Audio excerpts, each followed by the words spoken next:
साथ देखे हैं। तू चले जब साथ तो खुशी के ठिकाने मिलते हैं। वन टच पावर स्टार्ट, शानदार माइलेज वाला APDV इंजन जो दुनिया की नंबर 1 बाइक चुने, यही कहे सदों से भी सदा है। हीरो स्प्लेंडर, लगे ऐसा फैमिली जैसा।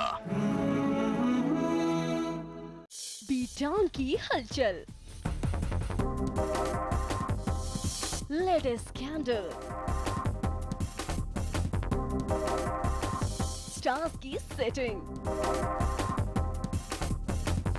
फर्स्ट लुक, हॉट लुक, सब कुछ मिलेगा यहाँ। बीटाउन की न्यूज जोड़ाएगा स्टार्स की व्यूज। बॉलीवुड 1 सोमवार से शनिवार शाम 5:30 बजे सिर्फ चैनल 1 न्यूज पर।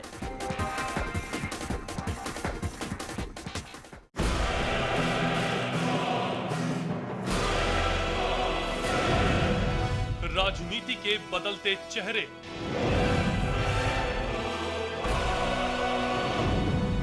सत्ता का नया समीकरण, भावनाओं की आंधी से लोकतंत्र में विश्वास ढूंढती जनता,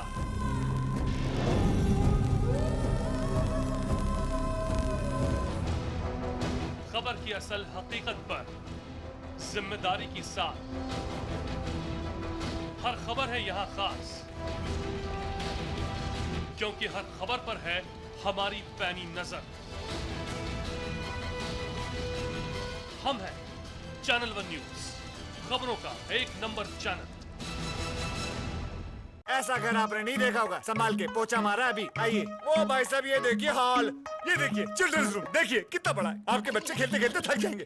हो गया, मजे ले लिए। आइए। और यह है बेडरूम, इसकी खिड़की से तारे दिखते हैं, तारे। आपको क्या लगा प्रॉपर्टी डीलर हूँ? अरे आपको अपना घर दिखा रहा था। पर्ल्स इंफ्रास्ट्रक्चर, हम जानते हैं कि घर अरमान, उम्मीदों और सपनों का बना होता है, तभी तो हम घर बनाते हैं, जिंदगियां बनाते हैं। अक्षय बाथरूम कब धोगे? आज संडे है ना।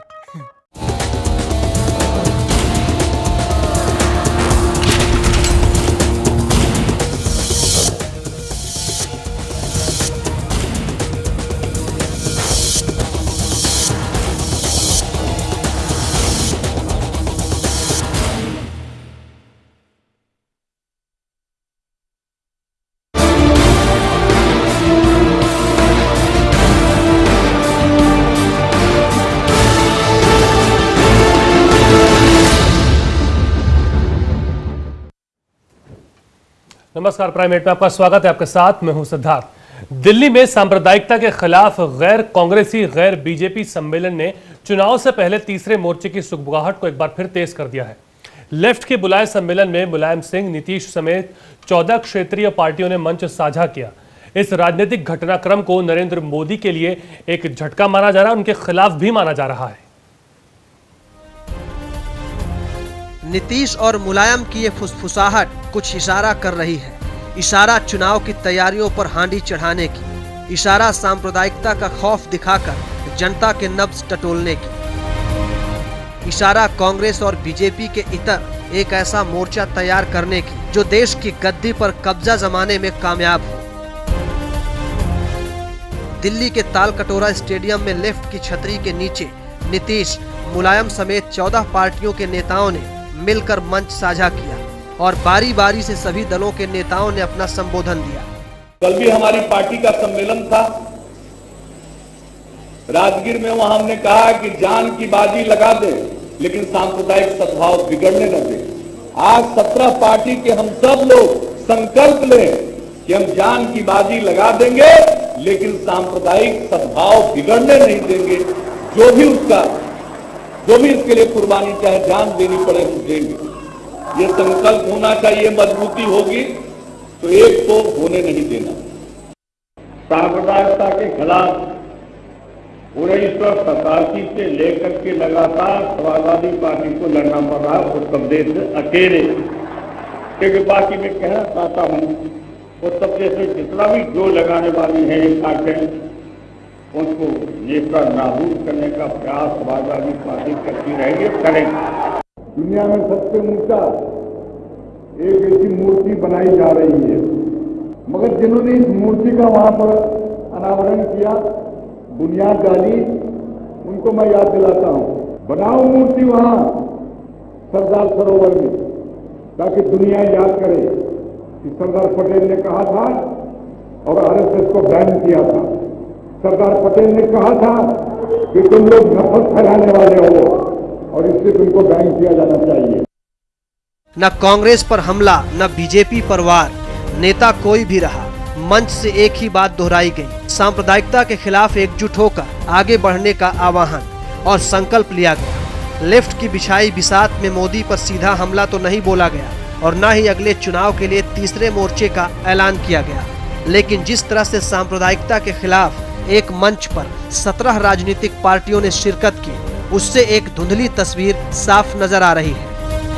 यानी जिस बीजेपी ने मोदी को आगे कर जो सत्ता का ख्वाब संजोया है, ये मानकर चल रही है लोकसभा चुनाव के बाद उसे सहयोगी मिलेंगे, उसकी इस रणनीति पर पानी फेरने के लिए लेफ्ट और सपा ने तीसरा मोर्चा बनाने के लिए एड़ी चोटी का जोर लगा दिया है, क्योंकि कांग्रेस विरोध के बुनियाद पर खड़ी पार्टियों को मोदी में साझा दुश्मन नजर आने लगा है। देवांशु किशोर, प्रभात की रिपोर्ट, चैनल 1 न्यूज। चलिए, तो तमाम नेता हमारे साथ जुड़ चुके हैं। आपका मेहमानों का तारुफ आपसे हम करा दें। हमारे साथ शक्ति सिंह साहब, वरिष्ठ पत्रकार, इसके अलावा राजीव त्यागी जी कांग्रेस से हमारे साथ जुड़े हैं, वरिष्ठ पत्रकार जे.आर. शरण भी हमारे साथ हैं, इसके अलावा सीपीआई से अतुल अंजान साहब भी हमारे साथ कुछ देर बाद जुड़ेंगे और नंद किशोर गर्ग जी भारतीय जनता पार्टी की ओर से हमारे साथ इस चर्चा के भागीदार बनेंगे। सबसे पहले मैं त्यागी जी आप से शुरुआत करना चाहता हूँ। ये जो आज, चूंकि कोई भी इसे तीसरा मोर्चा वहाँ के नेता मानने को तैयार नहीं थे, बट ये कहा गया था कि सांप्रदायिकता के खिलाफ एक वैचारिक मंच पर सभी लोग यहाँ पे इकट्ठा हुए, कैसे देखते हैं? देखिए, अभी जब जो पार्टियां साथ खड़ी हो रही हैं मंच पर, वही मानने को तैयार नहीं है कि तीसरे मोर्चे का गठन नहीं हुआ, तो हम लोग बाग बेमतलब में उसको तीसरा मोर्चा माने तो ये बेमानी बात होगी। मेरा मानना ये है कि जिस तरह से वहाँ नेताओं ने आपस में टीका टिप्पणी की, जो मेरे पास रिपोर्ट है, वो भी निश्चित। तो आपको क्या लगता है, जब 14 पार्टी के नेता खाली ऐसे ही आ गए बस मंच पे? नहीं, देखिए ऐसा है ना, कुछ तो संकेत दे रहे हैं ना वो। देखिए ऐसा है ना कि राजनीति जो है ना, राजनीति बहुत ही ज़्यादा ल्यूक्रेटिव होती है, राजनीति में बहुत ज़्यादा प्रलोभन होते हैं जी। तो उसमें लोगों को लगा कि चलिए एक बार मिल करके देख लेते हैं, कहीं जाने ना अनजाने किसी तरह से सरकार बन जाए, किसी तरह से ऐसी स्थिति बन जाए कि प्राइम मिनिस्टरशिप किसी हम में से किसी एक को मिल जाए। तो वहाँ जितने भी लोग बाग है, 14 के 14 जो नेतृत्व वाले लोग बाग है, वो सब के सब प्रधानमंत्री पद के दावेदार हैं जी। और वो सोचते हैं कि किसी ना किसी तरह से हम में से कोई एक बन जाए, लेकिन ये नहीं कहते कि हम में से एक ये बन जाए।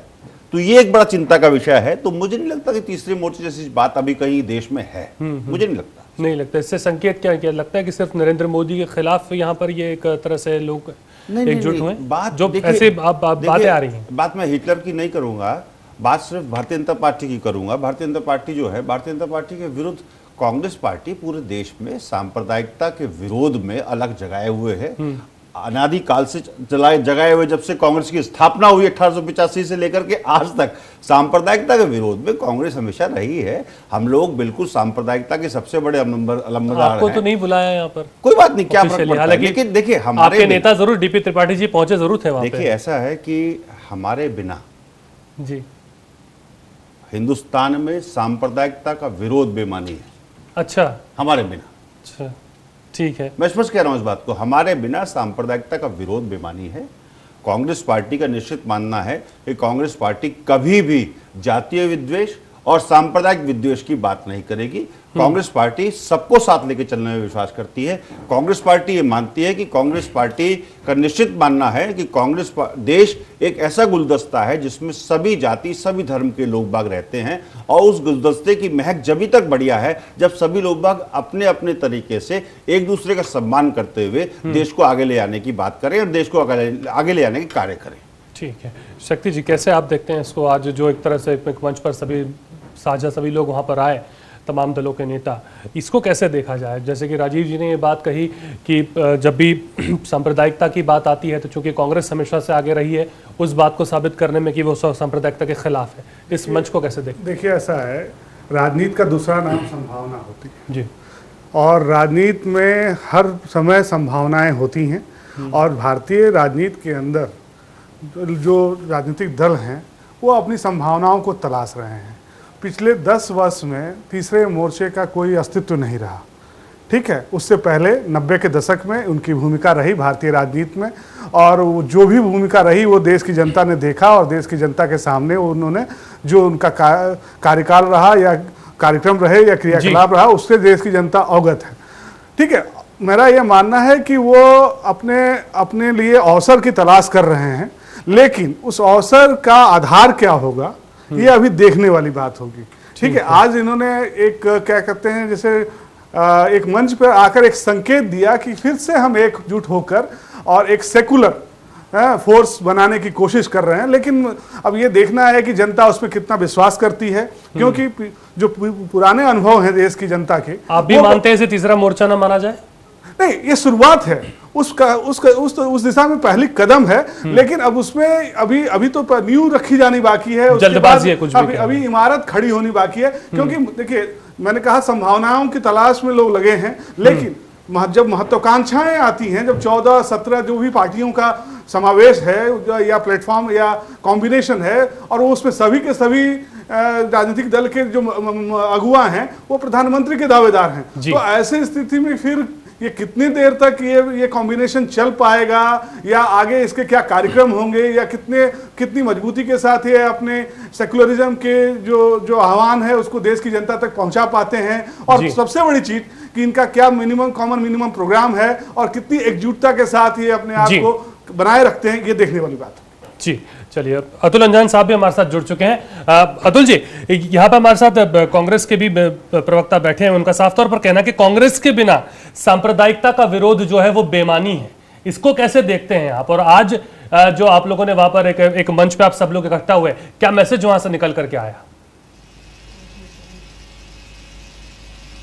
देखिए, आज जो एक सांप्रदायिकता और के विरुद्ध और धर्मनिरपेक्षता की हिफाजत के लिए जो सम्मेलन हुआ है जी, ये आज पिछले दो सालों से देश में जो माहौल था, उस माहौल में जो सन्नाटा पैदा कर दिया था, उस सन्नाटे को इसने चीरा है।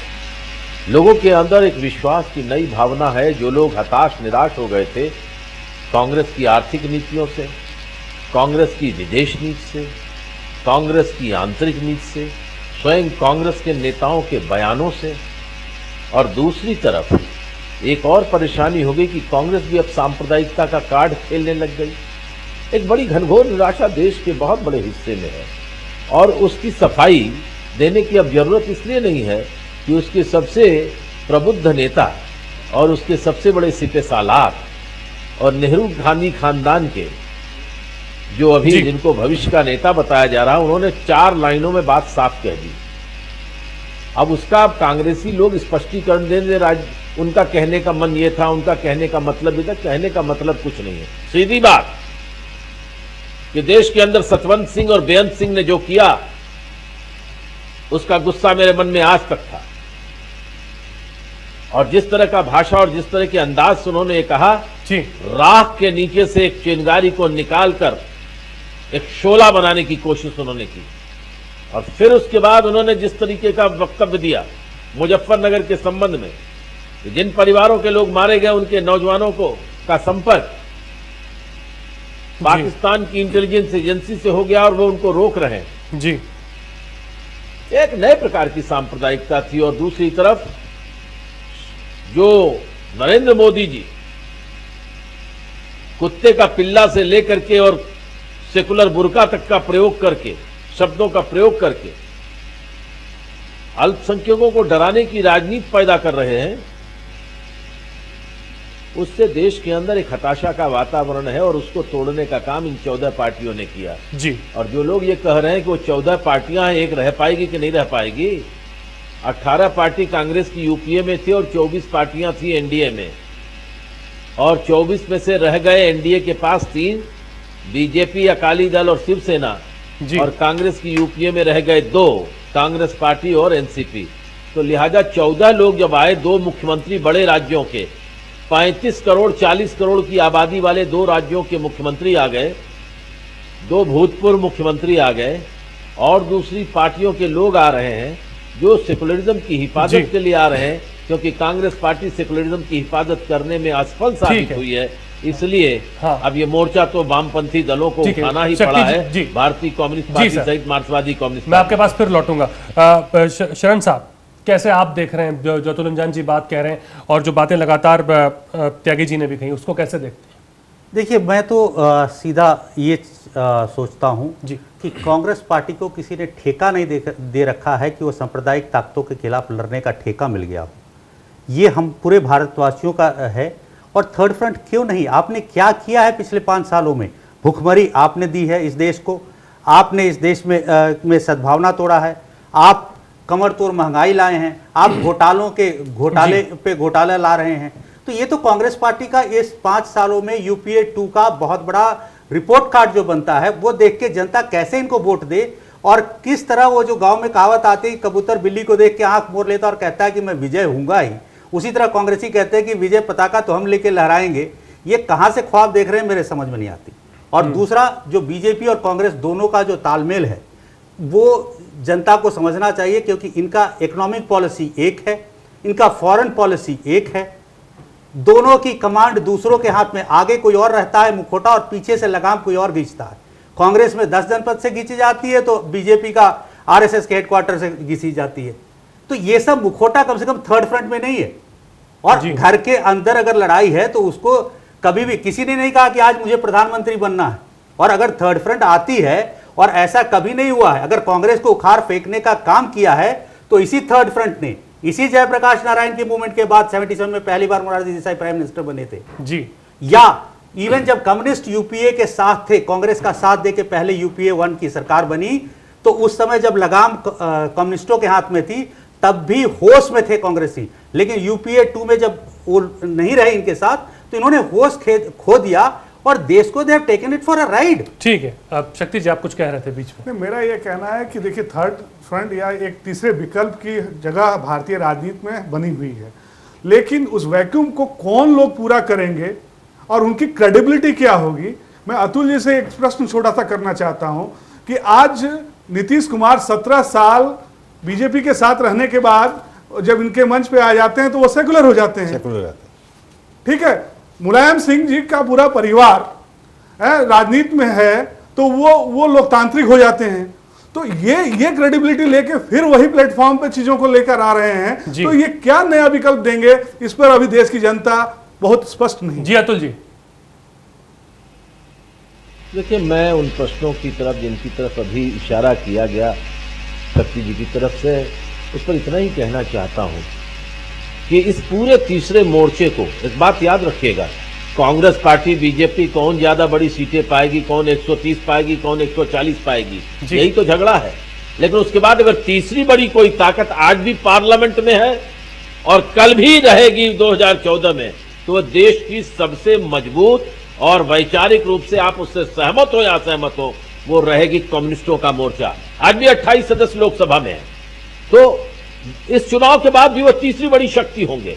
और आप इस बात को यकीन करिए कि किसी के यहां परिवार में कितने लोग हैं, कांग्रेस पार्टी में कितने लोग हैं परिवार में, और कितने परिवार में मुलायम सिंह जी के हैं, और कितने लालू जी के हैं, और कितने बीजेपी के लोगों के परिवारों में है। हम इतना कह सकते हैं, कम्युनिस्ट इस देश के परिवारवाद के शिकार नहीं है, क्योंकि उन्होंने देश को अपना परिवार समझा है। तो उनके बच्चे भी उसी देश में रहते हैं, तो परिवार के सदस्य हैं। तो हम इस बात को समझ सकते हैं और कह सकते हैं, राजेश्वर राव जैसा तेलंगाना का इतना बड़ा हीरो, उसके लड़के बच्चे राजनीति में नहीं है। नंबूदरी पाल जी का लड़का नहीं है राजनीति के अंदर, हरिकिशन सिंह सुरजीत का नहीं है, और इंद्रजीत गुप्ता के भी बच्चे नहीं है। ये बात कहना चाहता हूं, चतुरानंद मिश्रा के भी बच्चे नहीं है। तो हम लोग कुछ बात दूसरे किस्म के हैं, आप सहमत हो या असहमत हो, लेकिन तीसरे मोर्चे की संभावना को जी, या मैं अब तीसरा मोर्चा भी उसको नहीं कहता, गैर भाजपा गैर कांग्रेस सरकार के तीसरा मोर्चा एक बदनाम शब्द है।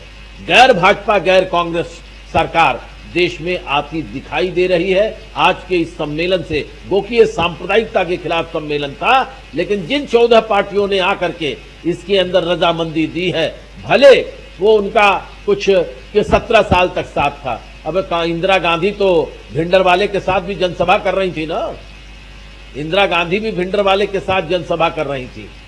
तो फिर क्या हुआ देश का? मैं इन सारे सवालों को उठा करके रखना नहीं चाहता, लेकिन तब भी देर आ रहे हैं कोई। अगर कम्युनिस्ट हैं तो देश पर यकीन रखो शक्ति भाई कि हमारे नीतियों से आप असहमत हो सकते हैं, हमारे चाल चलन पर आप उंगली नहीं उठा सकते और हमारे ऊपर बेईमानी का कोई आरोप नहीं लगा सकते। इसलिए हम आपकी भावनाओं के हिसाब से चलने की कोशिश करेंगे। चलिए छोटा सा ब्रेक यहाँ पर हम लेंगे, ब्रेक के बाद जब लौटेंगे तो त्यागी जी से मैं शुरुआत करूंगा। छोटा सा ब्रेक।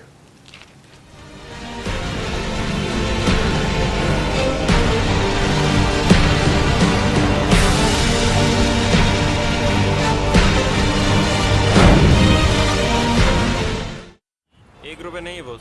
₹1 नहीं है मतलब? अरे मतलब छुट्टा नहीं है। नहीं है तो आप लेके आओ, जाओ। छोड़ ना, ₹1 में क्या कर लेगा तू? पिगी बैंक में डालूंगा। तुझे क्या प्रॉब्लम है? मेरे को मेरा ₹1 चाहिए। अच्छा 1 मिनट, करीना पसंद है बॉस। क्या? ये देखो। क्या है ये? वीडियो है ₹1 में। देखो देखो पूरा देखो। देखो वीडियोस ₹1 में। 52010 पे कॉल करो, क्लिक करो, चूज करो, एंजॉय करो। ₹1 में फुल मस्ती। ऐसा घर आपने नहीं देखा होगा, संभाल के पोछा मारा अभी। आइए। ओ भाई साहब ये देखिए हॉल, ये देखिए चिल्ड्रंस रूम, देखिए कितना बड़ा है। आपके बच्चे खेलते खेलते थक जाएंगे। हो गया, मजे ले लिए। आइए। और यह है बेडरूम, इसकी खिड़की से तारे दिखते हैं, तारे। आपको क्या लगा प्रॉपर्टी डीलर हूँ? अरे आपको अपना घर दिखा रहा था। Pearls infrastructure. हम जानते हैं कि घर अरमान, उम्मीदों और सपनों का बना होता है, तभी तो हम घर बनाते हैं, जिंदगियां बनाते हैं। अक्षय बाथरूम कब धोगे? आज संडे।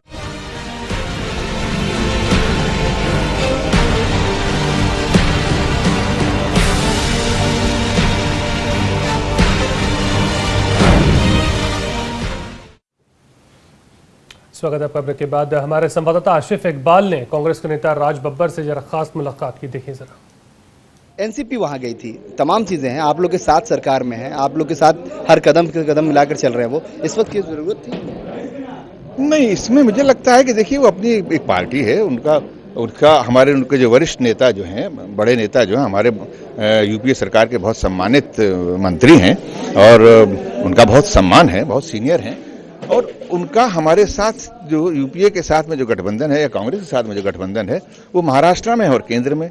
बाकी सब जगह तो उनका अपना अस्तित्व है उस पार्टी का, वो उसके लिए हमेशा अलग लड़ी रहे हैं। तीसरे मोर्चे में एनसीपी के जाने पर उन्होंने कहा कि ये उनके व्यक्तिगत राय थी। कैमरामैन दीपक चौबे के साथ आशिफ इकबाल, चैनल 1, दिल्ली। बिल्कुल गौर करने वाली बात यह भी रही कि कहीं ना कहीं एनसीपी भी यहाँ पर शामिल थे। ये वही एनसीपी है जो कहीं इस थर्ड फ्रंट को लेकर के या इस गैर कांग्रेसी गैर बीजेपी के सब लोगों को लेकर के कमेंट्स करती रही थी कि इनका कुछ नहीं हो सकता, और आज वो खुद भी इसके अंदर शामिल हुई। त्यागी जी, ये स्थिति कमोबेश आपके साथ अतुल अंजान जी ने कही, लोग आपके कुनबे से लगभग कम होते जा रहे हैं, धीरे धीरे टीएमसी भी कम हो गई, तमाम लोग कम होते गए, लेफ्ट ने भी आपका साथ छोड़ दिया और आज एनसीपी ने भी संकेत तो दे ही दिए हैं वहां जाकर के। देखिए अभी अतुल जी ने एक बात की, क्योंकि अतुल जी का मैं व्यक्तिगत रूप से बहुत सम्मान करता हूं। अतुल जी ने कहा कि 130-150 सीटों का झगड़ा है। कल को अतुल अंजान जी की जो पार्टी है, जब से सीपीआई सीपीएम है और जब से देश आज़ाद हुआ है, मुझे लगता है कि सेकुलर फोर्सेस के साथ हमेशा कम्युनिस्ट पार्टी खड़ी हुई है और सेकुलर फोर्सेस के साथ हमेशा कम्युनिस्ट पार्टी खड़ी रहेगी। ये कम्युनिस्ट पार्टी का निश्चित रूप से चाल चरित्र रहा है। नहीं, पर अभी तो नहीं है ना आपके साथ। कोई बात नहीं, ये आप लोग भी नहीं कुनबे को आगे बढ़ा पाए। राजनीति असीम संभावनाओं का विषय है और इसमें इतनी संभावनाएं हैं कि आज जो दोस्त हैं कल दुश्मन हो सकते हैं, जो आज दुश्मन है कल वो दोस्त हो सकते हैं, इसमें कहीं कोई दो राय नहीं। लेकिन विषय ये है कि सांप्रदायिक ताकतों को रोकने के लिए हम लोग बाग किसको सपोर्ट करेंगे, ये लोग बाग किसके साथ जाएंगे। तो मैं भी निश्चित रूप से एक चीज मानता हूं कि सांप्रदायिकता के विरोध में जो भी खड़ा है वो कांग्रेस का नेचुरल अलाई है। एक मैसेज तो यहां से ये भी गया ना, कर दूं, कांग्रेस का नेचुरल अलाई है। और मैं ये भी मानता हूं जो सांप्रदायिकता के विरोध में कांग्रेस खड़ी है और जो लोग बाग और सांप्रदायिकता के विरोध में राजनीतिक दल, वो भी कांग्रेस के साथ निश्चित रूप से नेचुरल अलाई है उनके। ठीक है, नहीं पर एक मैसेज तो यहाँ से आज इतने 14 पार्टियां एक मंच पर खड़ी हुई, ये एक मैसेज तो ये भी गया ना कि जो बार बार आप धर्मनिरपेक्षता की बात करते हैं, कांग्रेस जो करती है, अकेले आप उसके हिमायती नहीं है, आपसे ज्यादा लोग और बड़ी तादाद में वहां खड़े होकर के इसकी हिमायती है, आपको इससे अलग रखा गया। मैं इसमें ये कहना चाहूंगा कि कांग्रेस पार्टी देश की सबसे पुरानी पार्टी है और हम लोगों ने शुरू से सांप्रदायिकता के विरोध में हम लोगों ने अपनी नीति रखी है और हम लोग शुरू से सांप्रदायिकता के विरोध में लड़ते चले आए हैं। उस सांप्रदायिकता के विरोध में लड़ने की वजह से गांधी जी का कत्ल हुआ और जो कि आरएसएस के लोगों ने कराया। तो एक ये जो निश्चित सी बात है कि कि सीपीआई सीपीएम की बात नहीं मैं कर रहा हूं, मैं ये बात कर रहा हूं सांप्रदायिकता के कौन विरोधी हैं कौन पक्षधर हैं। सांप्रदायिकता के जो विरोधी हैं वो जब संख्या बल होगा 2014 के चुनाव के बाद उस वक्त देखा जाएगा कौन किसके साथ रहेगा कौन नहीं रहेगा। नंद किशोर गर्ग साहब हमारे साथ जुड़ गए भारतीय जनता पार्टी की ओर से। सर स्वागत है आपका। गर्ग साहब आप कैसे देखते हैं आज जो गैर कांग्रेसी और गैर बीजेपी दल इकट्ठा हुए उनको? ये जमावड़ा पहले भी कई बार हुआ है जी। इससे पहले एक बार देवगौड़ा और गुजराल साहब की सरकार भी बनी थी और यही लोग जब वीपी सिंह की सरकार बनी तो दाएं को हम थे बाएं को ये लोग थे। इस देश के अंदर सांप्रदायिकता एक ऐसा हवा बना दिया है, संविधान को जो मानते हैं और भारत में रहते हैं वो कोई भी सांप्रदायिक नहीं है, ये हमारा मानना है। क्योंकि भारत के संविधान की शपथ लेकर व्यक्ति एमएलए एमपी बनता है, उसके बाद वो उसका उल्लंघन करे तो उसकी सदस्यता समाप्त स्वतः हो जाएगी। इसलिए ये जो हवा खड़ा करते हैं कुछ लोग, और अभी मेरे कांग्रेसी मित्र जो तथ्यों से विपरीत और सरासर झूठ बोल रहे थे कि महात्मा गांधी की हत्या किसी ने कराई तो वो कांग्रेस कल्चर के लोगों ने कराई, क्योंकि गांधी जी ने एक लेटर ड्राफ्ट कर दिया था कि फरवरी में कांग्रेस को भंग करके विचारधाराओं के आधार पर पार्टी बनेगी। इसलिए इतना बड़ा झूठ बोलना, सारे आयोग बने थे, किसी आयोग में आपको जवाब दे रहे हैं या किसी त्यागी जी कुछ कह रहे हैं आपकी बात पे, काउंटर कर रहे हैं आपको। त्यागी जी जल्दी से संक्षेप। गर्ग साहब अपनी जानकारी थोड़ी दुरुस्त कर लीजिएगा। गांधी जी की हत्या के बाद पटेल साहब ने, जिन पटेल साहब को आप कैप्चर करना चाहते हैं, जिन पटेल साहब के आप पूरे देश से लोहा मंगाने की बात कर रहे हैं, पटेल साहब कांग्रेस पार्टी से रहे, कांग्रेस पार्टी के मेंबर होने के साथ साथ वो देश के प्रधानमंत्री थे पहले, उन्होंने आरएसएस पे बैन लगाया था। उन्होंने आरएसएस पे बैन लगाया था। हटाया किसने था? हटाया किसने था? अरे 7 महीने बाद लगा रहे हैं। ठीक है चलिए लेकिन सब अपने जब 1925 में उन्होंने कहा आपने काउंटर कर दिया। जब 1925 शुरू हुई थी तब भी वो कांग्रेस के और गांधी जी के विरोध में शुरू हुई थी। 1992 में भी बैन लगाया। गर्ग साहब क्या आप जो 75 में बैन लगाया, 92 में बैन लगाया आपने। गर्ग साहब ठीक है, अब इतिहास में हम ना जाएं, आज का जो मौजूद आरएसएस की सर आप इतिहास में आरएसएस की जो उपस्थिति है वो कांग्रेस के विरोध में और गांधी के विरोध में थी। मुझे चलिए छोटा सा ब्रेक यहाँ पर आज कैसे गांधी जी की बात करते हैं। छोटा सा ब्रेक यहाँ पर मिलूंगा, ब्रेक के बाद जब हम लौटेंगे तो इसी पर हम चर्चा करेंगे कि आखिर ये स्थिति जो खड़ी हुई है इससे कैसे आगे की राजनीति बदलती दिखती है, कितना बड़ा बदलाव यहाँ पर आता दिखता है। छोटा सा ब्रेक।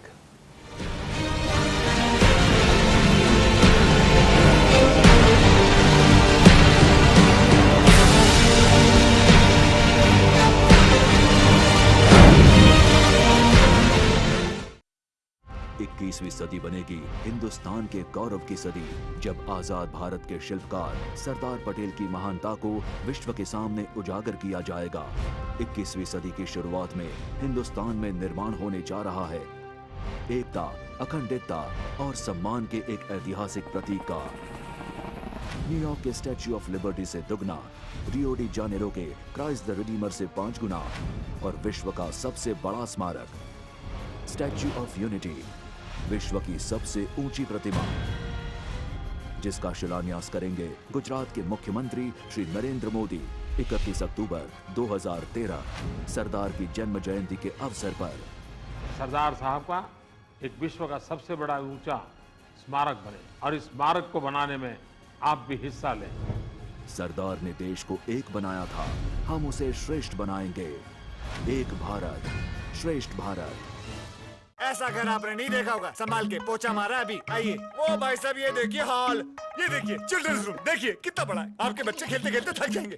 हो गया, मजे ले लिए। आइए। और यह है बेडरूम, इसकी खिड़की से तारे दिखते हैं, तारे। आपको क्या लगा प्रॉपर्टी डीलर हुआ? अरे आपको अपना घर दिखा रहा था। Pearls infrastructure. हम जानते हैं कि घर अरमान, उम्मीदों और सपनों का बना होता है, तभी तो हम घर बनाते हैं, जिंदगियां बनाते हैं। अक्षय बाथरूम कब धोगे? आज संडे है ना। सगों से भी सगा है तू, अपना परिवार है। आज और कल दोनों हमने तेरे साथ देखे हैं।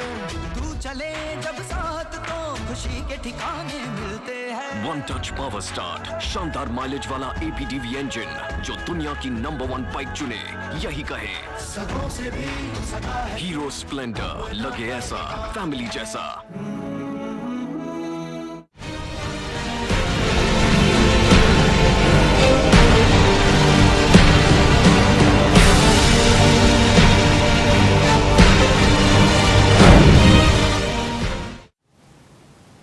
स्वागत आपका ब्रेक के बाद। अतुल जी, एक चीज जरा बताएं कि राजनीति हमेशा विचारधारा पे होती है, विचारधारा के कारण पार्टियों को भी जाना जाता है, आइडियोलॉजी एक चीज होती है, पर यहां यह बात कही जा रही कि इतने सारे नेता एक म्यान में, इतनी तलवारें हैं, तो यह आइडियोलॉजी कहीं ना कहीं बिखर जा रही है, तो कैसे फिर अस्तित्व इसका बनेगा, अगर बनता भी है तो?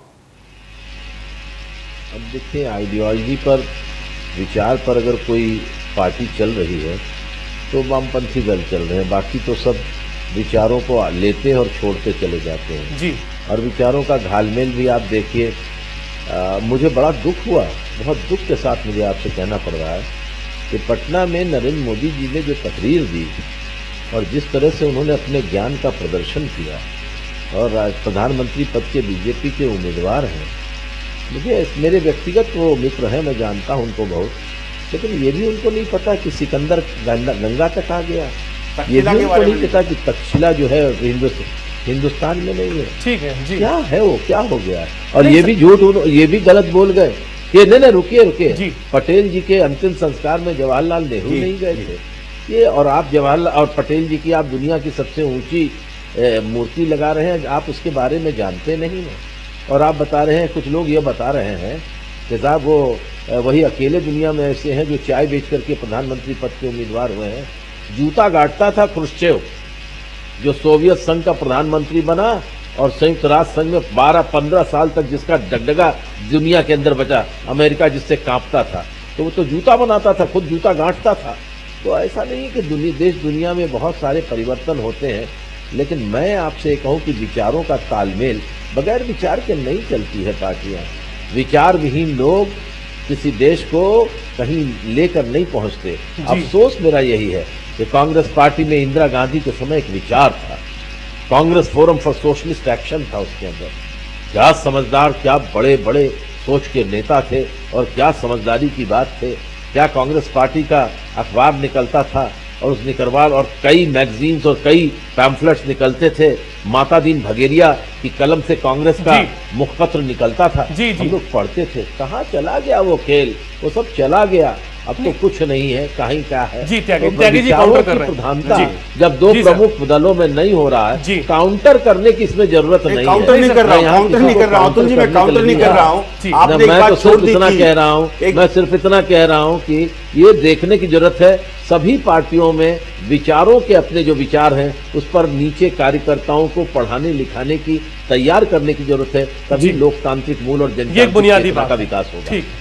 क्या मैं काउंटर नहीं कर रहा हूं, आपने एक बात छोड़ दी थी उसमें कि उन्होंने चंद्रगुप्त मौर्य को भी गुप्त वंश का बताने का कार्य किया था। तो हिस्ट्री के बारे में जिस व्यक्ति की इतनी नॉलेज हो, तो उससे समझा जा सकता है कि वो व्यक्ति किस पद के लिए लायक है हिंदुस्तान में।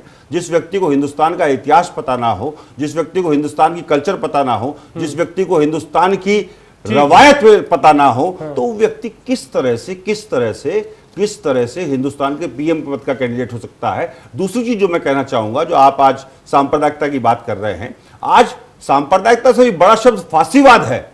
आज लड़ाई फांसीवाद से है। भारतीय जनता पार्टी का जो फांसीवादी चेहरा है उससे लड़ाई है सभी लोगों की, और फांसीवादी चेहरे के सबसे बड़े प्रतीक अगर कोई है तो हिटलर हैं, और हिटलर के हिंदुस्तान में सबसे बड़े अगर प्रतीक हैं तो राहुल गांधी जी ने जो इंदौर में कहा वो कितना ठीक था आईएसआई को लेकर। देखिए वो जो आप पूरा बयान अगर आप देखेंगे, वो वाला पूरा बयान, अगर आप आरोप लगा रहे हैं तो फिर आप कमोबेश स्थिति आपकी भी वही है। जैसे मीडिया के लोगों की अपने अपने सूत्र होते हैं, ऐसी पॉलिटिकल लोगों के अपने अपने सूत्र होते हैं। उन सूत्रों के आधार पर हम लोग कोई बात कहते हैं। देखिए मैं आपको चैलेंज कर सकता हूं कि आप पूरा भाषण निकलवाइए। उस पूरे भाषण में उन्होंने एक बात कही है कि मेरे पे एक सूत्र आया, उस सूत्र ने मुझे बताया कि उन्होंने कहा कि उनके पास ऑफिसर आया जिसी बात को नरेंद्र मोदी ने उठाया, इंटेलिजेंस इंटेलिजेंस ऑफिसर से वो मिले, कंप्लीट कर तभी ये बात हुई। इंटेलिजेंस ऑफिसर मिले और उन सूत्र नहीं है सर इंटेलिजेंस ऑफिसर की बात उन्होंने ये कहा कि हम लोग बाग उसके संपर्क में हैं, उन लोगों के संपर्क में है। इंटेलिजेंस ऑफिसर ने कहा। राहुल गांधी जी ने ये नहीं कहा कि मैं संपर्क में हूं। पढ़ना चाहिए ना राहुल गांधी जी को भी। राहुल गांधी जी ने नहीं कहा कि मैं संपर्क में बोलने से पहले। और किसी के संपर्क में रहना, अतुल जी भी बैठे हैं, गर्ग साहब भी बैठे हैं, हम लोग पॉलिटिकल लोग बाग हैं, हम लोगों का बहुत लोगों से संपर्क पड़ता है, सबका पड़ता है, और संपर्क में रहना कोई बुरी बात नहीं है किसी के भी। संपर्क में रहना और किसी का आकर के अपनी बात बताना, दोनों में अंतर है। चलिए ठीक है, आप इसको नहीं मानेंगे, पर गर्ग जी आप बताइए कि चुनौती आपके लिए कैसे नहीं है? लगातार एक वैक्यूम है, आप लोग विफल रहे, आप लोग सत्ता में नहीं आ पा रहे, कांग्रेस की नीतियां इतनी पुरजोर तरीके से काम नहीं कर रही, कैसे आप लोग चीजों को दरकिनार कर रहे हैं? कांग्रेस नीति पूरे काम कर रही है। सुकड़ कौन रहा? 66 साल 67 साल में हम शुरुआत 3 MP से किया था 52 में, और आज हम 6 साल हमने सत्ता ली है, और उसके बाद हम 10 साल सत्ता से बाहर हैं। परंतु आज जिस राज्य में हम हैं, कोई आरोप किसी प्रकार का भेदभाव का एक आदमी मध्य प्रदेश, छत्तीसगढ़, गुजरात, गोवा में नहीं लगा सकता। हमारे साथ जितने ये मित्र हैं, मुरारजी भाई बम्बई के उस समय मुख्यमंत्री थे जब महात्मा गांधी की हत्या हुई थी, और उसी महात्मा गांधी के मानने वाले मुरारजी भाई हमारे साथ सरकार मिलाकर रहे, पूरे मन से रहे। लोकनायक जयप्रकाश नारायण सदा गरीबों के लिए लड़े, और सबसे पहले 74 में मैं उस भाषण को सुना था स्वयं, जिसमें कहा था कि देशभक्त लोग हैं जनसंघ के लोग। जवाहरलाल नेहरू जो इस देश के मॉडर्न इंडिया के निर्माता माने जाते हैं, 1963 26 जनवरी को 1500 संघ के स्वयंसेवकों को उनकी गणवेश में गणतंत्र दिवस की परेड में जनपथ और राजपथ से उन्हें बुलाया सह सम्मान, जिसको वो हमेशा गाली देते रहे। उन्होंने कहा मैं गलत था 1962 के चीन के युद्ध के दौरान, माना आपकी हर बात मान ली, पर स्थिति तो अभी आपके फेवर में भी नहीं है। इसलिए जिस तरह से ये जो CPM के लोग हैं जो चाइना के गुण गाते हैं, CPI के लोग जो मॉस्को में ठंड लगते हैं, यहाँ बारिश होती है छाता लेके चलते हैं, वो आज हमें देशभक्ति का पाठ नहीं पढ़ा सकते। यदि इतिहास के ज्ञान की बात है, इतिहास के अंदर कोई व्यक्ति आज के तारीख में अपने आप को परफेक्ट नहीं मान सकता। चंद्रगुप्त को मौर्य वंश का भी माना जाता है, गुप्त वंश का भी माना जाता है। नहीं, वो दूसरे चंद्रगुप्त हैं, वो दूसरे चंद्रगुप्त हैं, वो गुप्त वंश के हैं, वो गुप्त वंश के हैं, वो समुद्रगुप्त के वंशज हैं।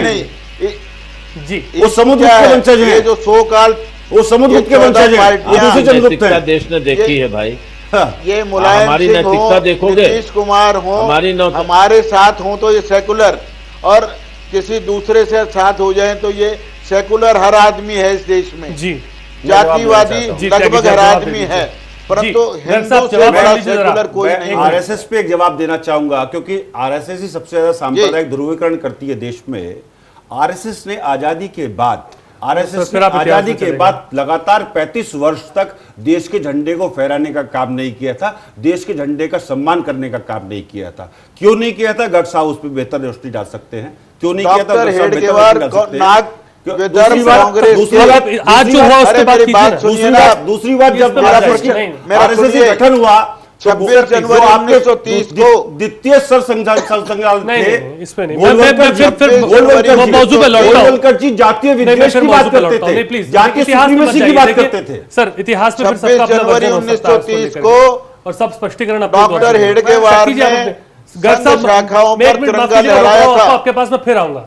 शक्ति जी जरा इसी पे से बात शुरू कीजिए कि आज जो मंच बना, जो नींव आज डली है, कितनी मजबूत, जो राजनीतिक जो परिस्थिति बनी है जी, वो उसकी नींव इसलिए संदेहास्पद है जी क्योंकि सिर्फ सांप्रदायिकता का डर दिखाकर या सांप्रदायिकता के बारे में चर्चा करके फिर इस देश में चुनाव कराने की कोशिश की जा रही है या राजनीति करने की कोशिश की जा रही है। जो मूल विषय है राजनीति के, जो भारतीय विकास के, जनता के, उस पर कोई चर्चा नहीं हो रहा है। फिर गैर सांप्रदायिकता और सांप्रदायिकता के सवाल खड़े करके और इस देश की युवाओं को भरमाने का काम शुरू हो गया है और सभी राजनीतिक दल इसी में फिर अपनी राजनीतिक रोटी सेकना चाहते हैं। और जिसके कारण अतुल जी कह रहे हैं कि आज कोई माने विचारधारा नहीं है। क्यों नहीं है? क्योंकि राजनीतिक दलों के ऊपर से ट्रस्ट डेफिसिट है लोगों का विश्वास खत्म हो चुका है, क्योंकि वो कोई भी रचनात्मक राजनीति की बात नहीं कर रहे हैं, विचारधारा की बात नहीं कर रहे हैं।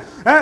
आप अपने विचारधारा से जुड़े हो सकते हैं, आप अपने विचारधारा के प्रति ईमानदार हो सकते हैं, लेकिन दूसरे राजनीतिक दल हैं तो सिर्फ अवसरवाद और अवसरवादिता की राजनीति कर रहे हैं। और सिर्फ ये राजनीति अवसरवाद के ऊपर ये जो गठबंधन है, ये गठबंधन है, ये अवसरवादिता का गठबंधन। ठीक है अतुल जी, ये बात कहीं ना कहीं सही दिखती भी है जब हम समाजवादी पार्टी को देखते हैं कि किस तरह से बाहर से सपोर्ट किया जाता है और फिर पार्टी के मतलब उसके अंदर रह करके नहीं किया जाता, बाहर से सपोर्ट दिया जाता है और बात फिर आपके साथ भी वो खड़े होते हैं आकर के। ऐसे में कैसी स्थिति फिर बनती है? यहाँ पर आरोप कई ऐसे पार्टियां आपके मंच पे आज भी थी जिन पे भी आरोप लगे कि उन्होंने सांप्रदायिक तरीके से काम किया है उनके राज्यों में, उस पर मैं जाना नहीं चाहूंगा डिटेल में, पर वह आरोप तो उनपे भी लगे। देखिए, 2-3 बातें हैं, आपके इन दोनों व्यक्तियों का उत्तर मुझे देना पड़ेगा। जी सर। दोनों साथियों का उत्तर देना पड़ेगा। विशिष्ट जन है, विशिष्ट बातें उन्होंने कही है। मैं कभी नहीं कहा कि विचारों का नहीं, हम तो विचार पर चलते हैं। आपके बात आपकी पार्टी से सहमत है, लेकिन और जो राजनीतिक दल जिनके साथ आप जुड़ रहे हैं,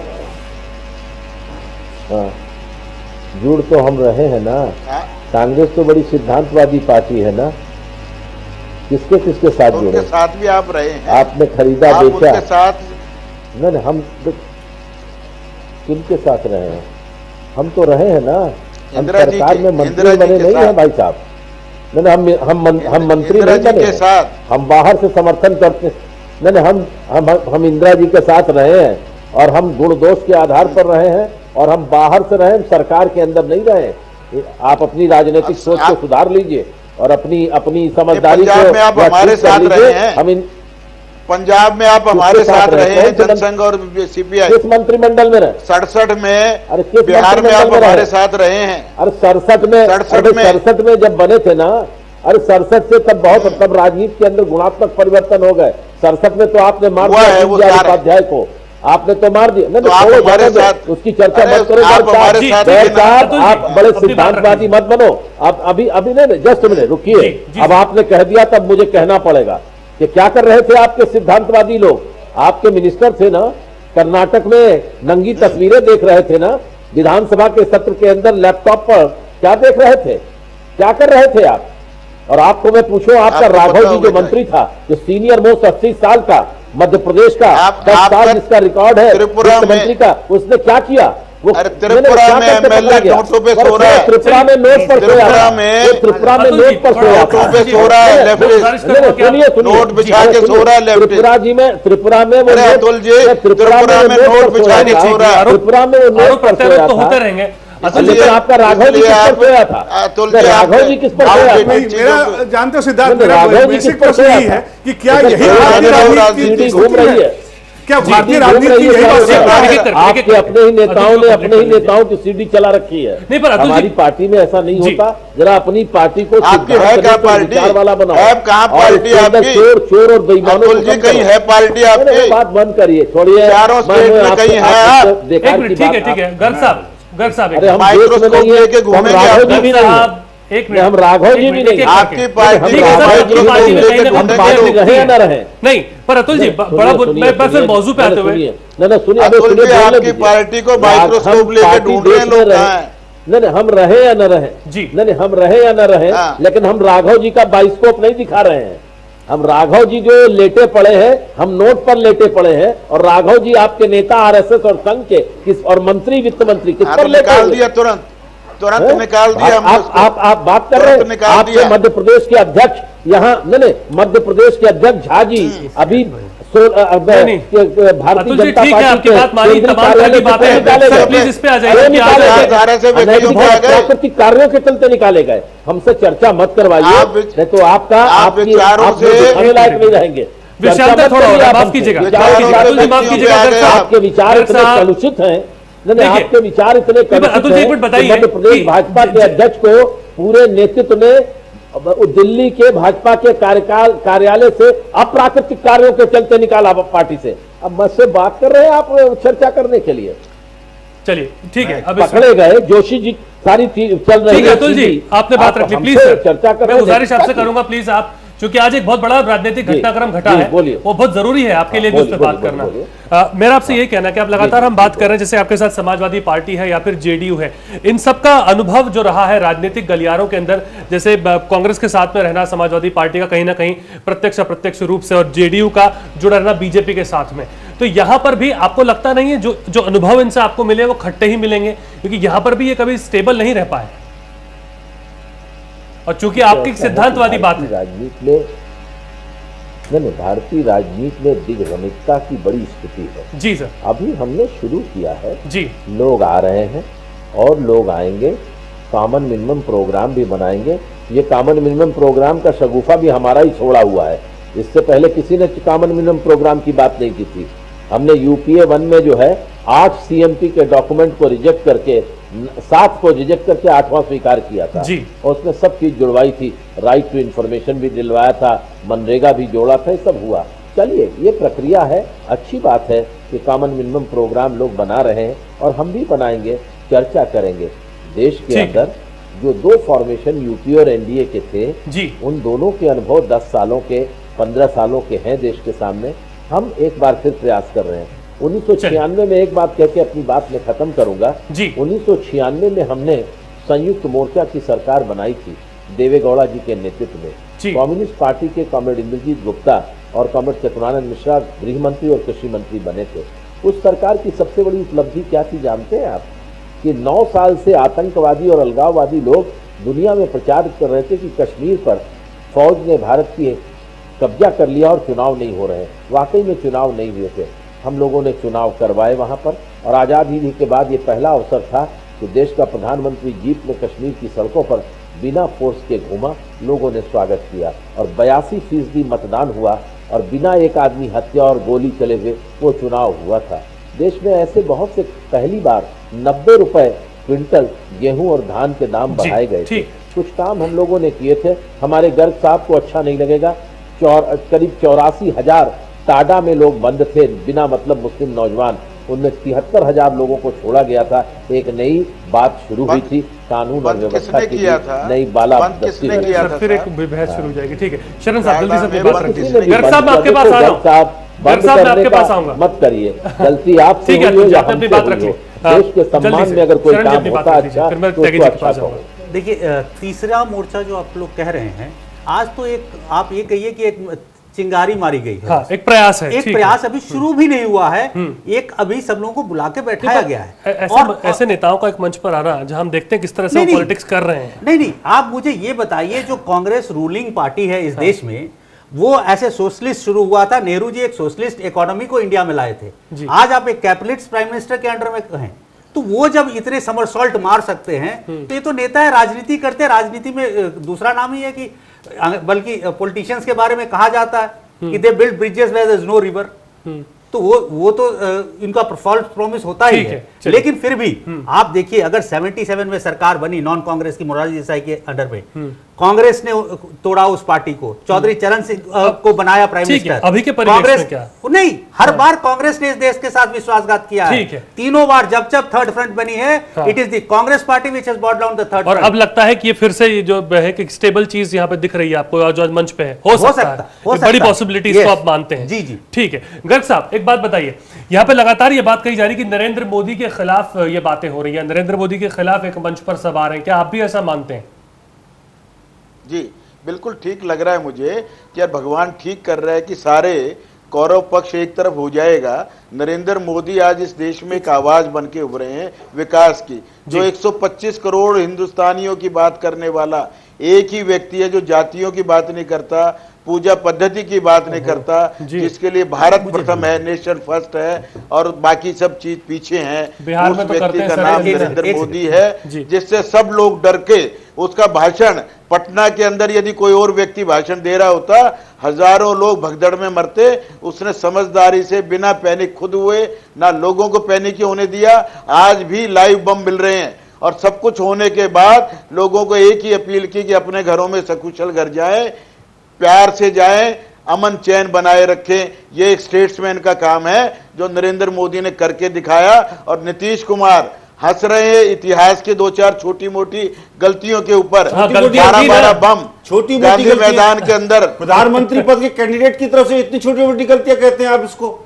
मुझे आपकी सोच पे तरफ आता है। कौन सी ऐसी गलती है? सीनियर लीडर है, उसके बाद भी आप देश की समझ नहीं रखते हैं। देश के बारे में कोई ज्ञान ना हो, देश के इतिहास के बारे में ज्ञान ना हो, आपको छोटी मोटी गलती कहते हैं। आपको कितना ज्ञान है? जिसको ज्ञान है मेरे सामने आ जाए।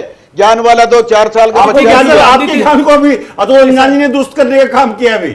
नहीं पर ठीक है, आपके ज्ञान को तो ज्ञान के ऊपर राजीव गांधी जी को ये नहीं मालूम था कि लाल मिर्च और हरी मिर्च में फर्क क्या है। चलिए सबसे बड़ी चीज पर मैं एक जवाब देना चाहता हूँ। आप इतिहास पे मत जाइएगा, अभी बात कीजिए। मैं अतुल अंजानी जी से अपने आप को इस मामले में संबद्ध करता हूँ, और जो उन्होंने कहा कि सन 60 के दशक की, सन 50 के दशक की पॉलिटिक्स सब नहीं है, वो चीज़ नहीं है। और जब वो थी उस वक्त ये एक पैमाना हुआ करता था समाज में कि कौन राजनीतिक व्यक्ति या समाज में कौन कौन लोग बाग चरित्रवान है। चरित्र एक बहुत बड़ा पैमाना था जी। और एक पैमाना स्केलिंग का ये भी हुआ करता था कि किसने कैसे पैसा कमाया। ये पैमाना नहीं था कि किस पे कितना पैसा है। आज समाज भी बदला है, राजनीतिक लोग बाग भी बदले हैं, और पूरा समाज जो है बदलने की वजह से सारी स्थिति खराब है जी। मैं ये कहना चाहता हूं आपसे, अगर देखिए गठबंधन की पॉलिटिक्स में बहुत ज्यादा कोई भी दल अगर ये सोचे, कोई भी दल ये सोचे कि हम लोग बिल्कुल सिद्धांत पे रह करके सब चीज ठीक कर सकते हैं, तो वो नहीं हो सकता। क्योंकि देश चलाने के लिए 272 का जादुई आंकड़ा चाहिए। उसके लिए चाहे वो भारतीय जनता पार्टी हो, कांग्रेस पार्टी हो, सीपीआई सीपीएम हो, समाजवादी पार्टी हो, अन्य कोई भी दल हो, सब लोगों को कहीं ना कहीं कुछ ना कुछ समझौते करने पड़ते हैं। देश की जनता को करना ये चाहिए कि 272 का जादुई आंकड़ा किसी भी एक दल को दे, जिससे कि वो सरकार 5 साल निर्द्वंद रूप से चला सके, तो और ऐसे चला सके जिससे कहीं कोई हस्तक्षेप। आपका एक विचार हो सकता है शरण साहब? विचारों का नाम ही राजनीति। मेरा सवाल गोयल जी से। गोयल साहब मैं शरण बोल रहा हूँ। सॉरी गर्ग साहब मैं शरण बोल रहा हूँ। क्या मेरा एक सवाल का सीधा आप जवाब दीजिएगा, क्या नरेंद्र मोदी अयोध्या मुद्दे से बड़े हैं? कौन कह रहा है इस बात को? मैं आपसे हाँ या ना में जवाब मांग रहा हूं। एक सेकंड, मैं हाँ या ना में जवाब मांग रहा हूं। मैं हाँ में बता रहा हूं ना, ये बात कि कोई व्यक्ति देश से बड़ा नहीं है। नरेंद्र मोदी देश की बात नहीं कर रहा हूं, मैं अयोध्या की बात कर रहा हूं। अयोध्या में राम मंदिर बने, इसके लिए हमारी पार्टी वचनबद्ध है, शांतिपूर्ण ढंग से बातचीत के आधार पर, कानून के आधार पर। गर्ग साहब कम से कम मुझे आप जी सबसे बड़ी गर्ग साहब पर एक चीज यहाँ पर ये भी तो है ना कि इतनी बातें सब यहाँ पर, और ये जो गैप जो दिया गया, ये लगता है ये गैप जो थर्ड फ्रंट का आ रहा है, ये किसका क्रिएटेड है जी? ये जो इतना बड़ा गैप आज बना है, इसके लिए ये गैप अपने आप मिट जाएगा। अभी 4 महीने 5 महीने हैं पार्लियामेंट के चुनाव में। अब 5 राज्यों के चुनाव हो रहे हैं। इनके ऊपर ये जो 100 कार्ड 14 दल हैं, इनमें किसी का एग्जिस्टेंस चारों जो मुख्य आज राजस्थान, छत्तीसगढ़, मध्य प्रदेश, दिल्ली और एक मिजोरम, 5 में ही इन 14 दलों का कोई लेना देना नहीं है। इसलिए शगुफाबाजी चल रही है। इन 5 राज्यों के रिजल्ट के बाद आगे बढ़ेंगे। चलिए ठीक है, त्यागी जी बात अपने रख दीजिए। फिर अतुल जी मैं इतना कहना चाहूंगा, जो अभी गर्ग साहब ने कहा कि 5 राज्यों के चुनाव है, उससे पहले भी 3 राज्यों के चुनाव हुए थे।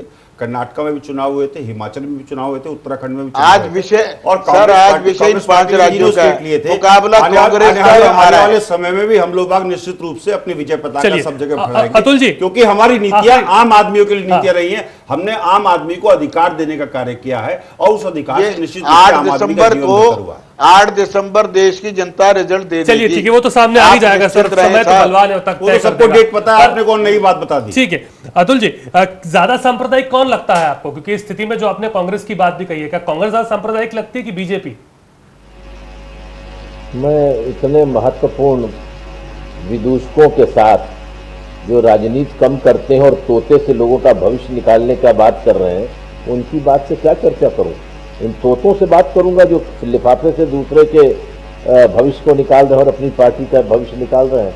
वो 8 तारीख के बाद कौन मिलेगा और कौन दिखाई देगा, आप छोड़िए, 8 तारीख के बाद बात होगी। और ये विदूषक जो हैं, ये फिर ये कहेंगे कि अब 8 को छोड़ दीजिए, अब 2014 के मई के बाद बात होगी। तो हम लोग इस समय देश के अंदर संप्रदायवादियों को कोई जगह नहीं दी जाएगी।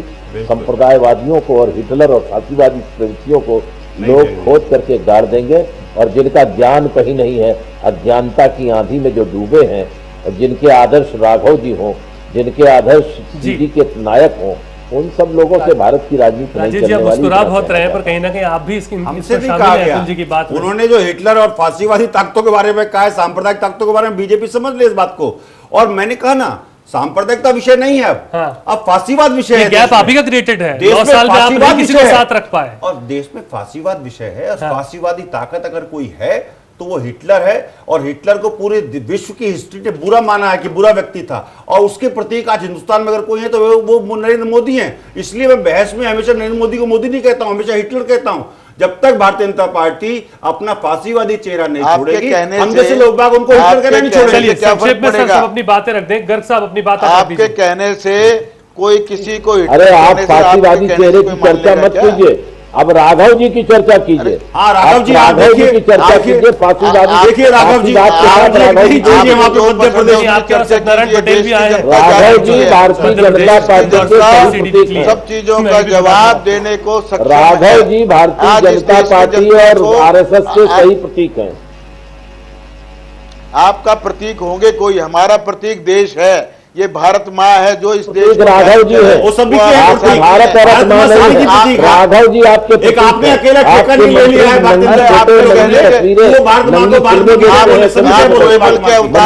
आपके आरएसएस का यही शिक्षा के साक्षात अवतार हैं। ये गुरु दक्षिणा में क्या ले रहे हैं आप? गुरु दक्षिणा में क्या बांट रहे हैं आप? चलिए राघव जी दे रहे हैं। वक्त नहीं बचा है। एक बार आप गर्ग साहब अपने आपको मैं ऐसे ही जवाब दूंगा, अब आप समझेंगे तब। चलिए ठीक, नैतिकता की बात कर रहे थे। घटिया लोग घटिया बात करेंगे। चलिए ठीक है, स्तर की बात करने वाला घटिया की बात नहीं है। घटिया तो आपकी घटिया पार्टी घटिया ऐसे ही काम करेगी। राघव जी आपके कौन थे? बड़े आदर्श थे।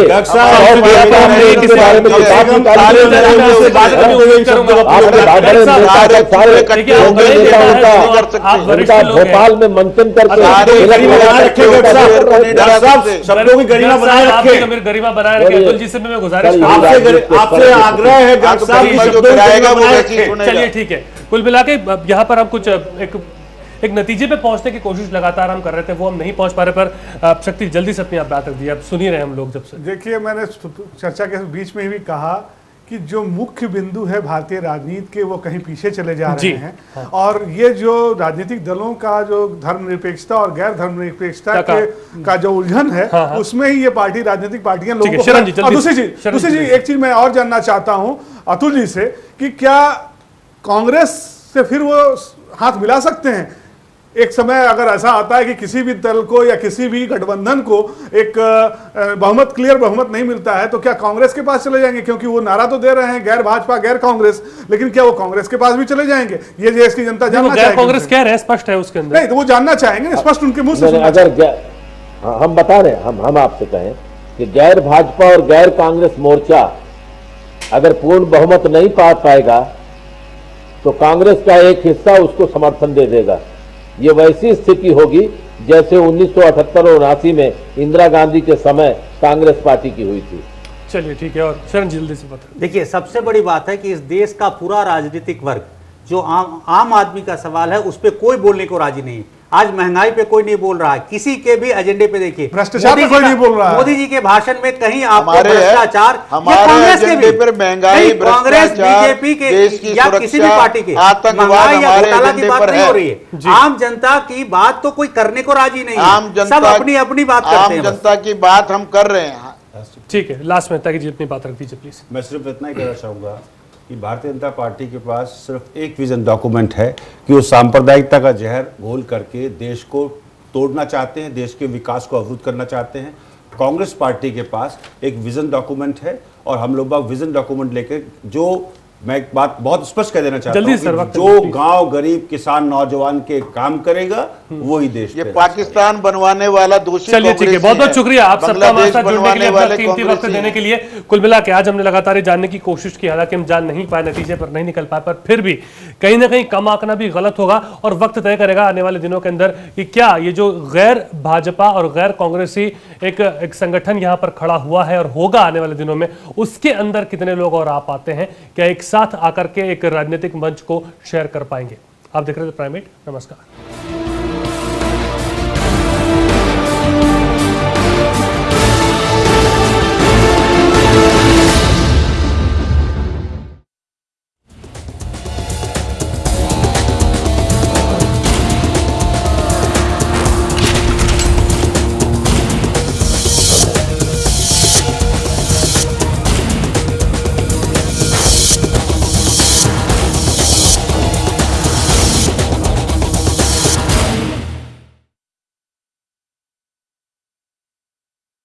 आज से 67 साल पहले एक किसान पुत्र ने सारे हिंदुस्तान को जोड़ा। आज उनके लिए जुड़ेंगे हिंदुस्तान के सारे किसान। आज से 67 साल पहले एक लौह पुरुष ने देश को एकत्रित किया। आज उनके लिए लोहा एकत्रित करेगा